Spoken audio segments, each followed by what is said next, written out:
What is the one story you want to tell, that you can never fit into a conversation? A few years ago I was at E3.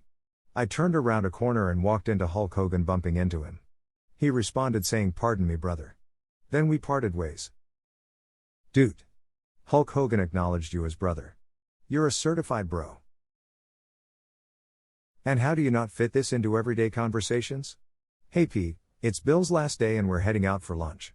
You coming? Man, I'd love to, but I've got a ton of work to do. Tell Bill I'm sorry, and that we'll miss him around here. Pardon me, brother?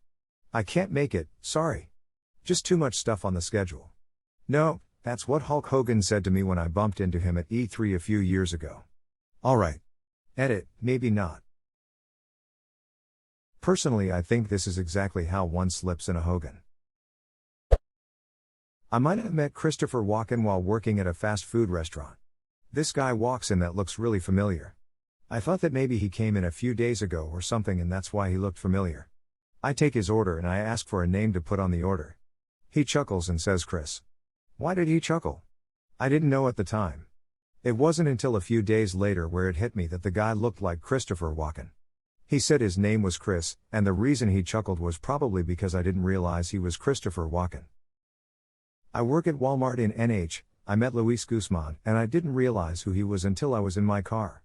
He said hi, and I said hi back. I just was focused on going home for lunch. I don't know what I would do if it was Christopher Walken. Nobody cares about mountain biking, but I had a fantastic crash where I fell off a cliff and landed in a shallow frigid river, and when I got up I realized I had landed on my bike and the pedal had punctured my ass cheek.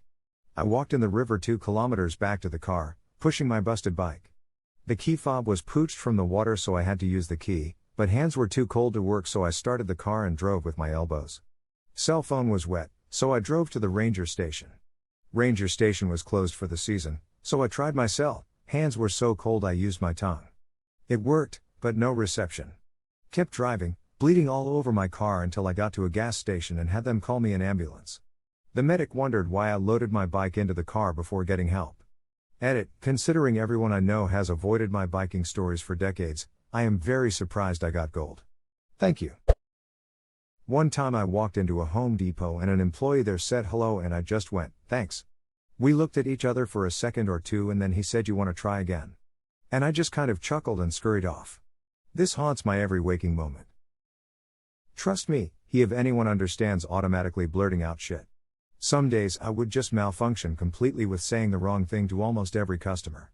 One time I went over the paging system and started saying the line we give whenever we answer the phones, so the whole building heard, "Thank you for calling, store, T-click," and while everyone poked fun, multiple people came to me with similar stories. This happened to a girl who I worked with in a grocery store bakery. This was the one department with a direct inbound phone number. When the phone rang you had to press the line button to answer. One day she went to answer the phone and accidentally hit page instead of the line.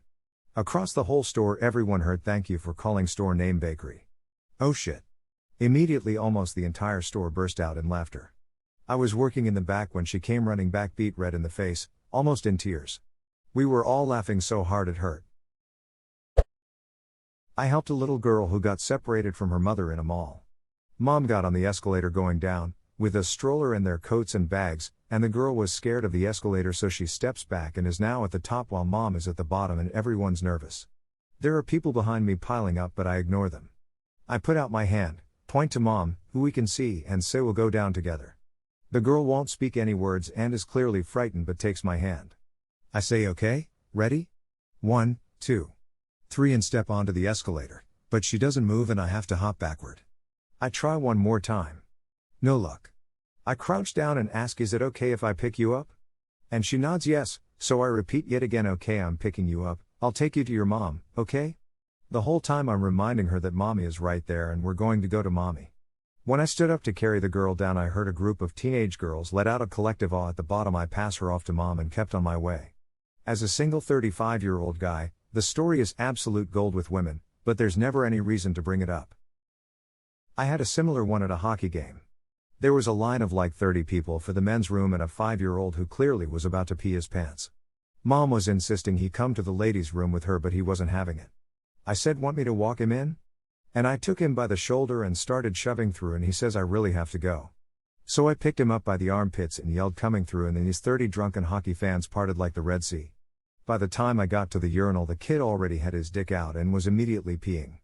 I had no idea what to do at this point, so I just held him there until he was done and shook him up and down when he finished. He lifted his pants, I swung him over to the sink, then set him down and we walked out. I was 16 years old and terrified. I had zero experience with babies, little kids, but I couldn't let him pee his pants in the middle of the stadium. Edit, thanks for the upvotes. I'm not a dad yet, I'm 27, maybe someday, but I did become an overnight camp counselor the next summer thinking that moment had prepared me. It had not. I'm a teacher now.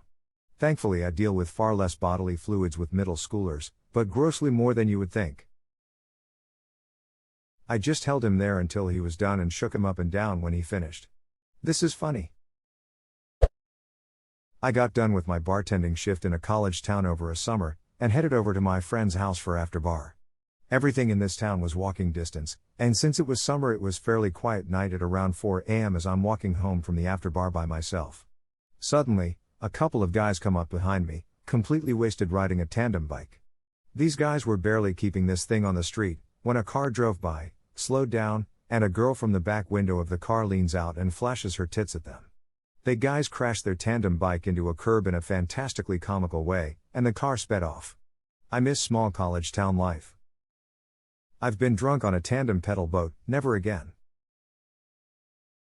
Did you get flash tits though? In 3rd grade there was a girl I used to hang out with. She had a weird laugh. It sounded like a horse's neigh. One day she was very happy about something and kissed me. After that, whenever I laughed it sounded like a neigh too. I ended up going to another school after that and lost that laugh. The curse of the horsewoman lives on. I live in Maine in the same town as Stephen King. I have worked at several stores when I was younger, such as Home Depot and Walmart. He has come in sometimes. He recognized me when I worked at Home Depot from Walmart and said, "You really need to stop following me." Jokingly, of course. He was a pretty cool dude. Bought some screws and lumber. I used to deliver pizzas. I roll up to this one house, waltz to the door, have a knock and start waiting, when this cicada starts dive bombing me, kamikaze style, with rage. Like I could almost hear it screaming at me. This went on for the several minutes that my customer wasn't answering the door, and then the cicada conveniently flew away right as the door popped open. So I'm sitting there stressed, kind of in shock with a pizza in my hand, and tell the customer what happened for some reason. They don't care. Whatever. I walk back to my car, get in. The cicada is in my car. Attacks me again. One of the most surreal exchanges with nature I've yet encountered. One summer, my mother found a baby seagull. My sister and I then raised that seagull the entire summer, and we ended up bonding with him. We could pet him, he would sleep on our lap, and he started to steal our dog's squeaky toys. He also got attacked by a cat once, but survived relatively unscathed. He learned to fly after 8 weeks or so my mom then put him out into the wild, next to her workplace. He would frequently meet up with us and snuggle a bit. My mom would feed him some raw shrimps as well. When winter came, he disappeared and we never met him again. What a weird summer that was. Edit, thanks for the silver, stranger.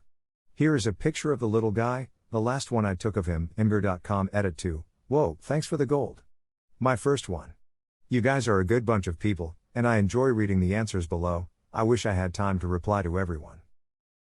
If Disney taught me anything, one day you will have your life saved by a flock of seagulls. Be ready to film at all times. I actually got attacked by one recently. So that hasn't happened yet, sadly. Hess made some enemies. When I was a kid I had this awesome Supersonics hoodie. It was my favorite piece of clothing I owned and I wore it all the time. One Halloween, we were lighting off some fireworks. One kid shot a Roman candle at a light post and it bounced off, came right back down and landed in my hoodie pocket. Burned a hole right damn through the whole thing. I looked for a new one, but at that point the Sonics were gone. For those that don't know, Sonics were a Seattle NBA team that the douchebag Howard Schultz sold to out-of-towners for no reason. Fast forward many years and I'm walking through a shopping outlet and see my old hoodie. I buy it on the spot, of course. It felt like being reunited with an old friend. A little while later I'm out for a jog in the hoodie, and while running on a path a protruded tree branch sticking out catches my hoodie pocket and rips it straight through. Same exact pocket and even on the same exact side. I just don't even know. Went back to the outlet and of course the shop has shut down permanently. I got my sister to sew it up, but it doesn't have the same clean look it used to.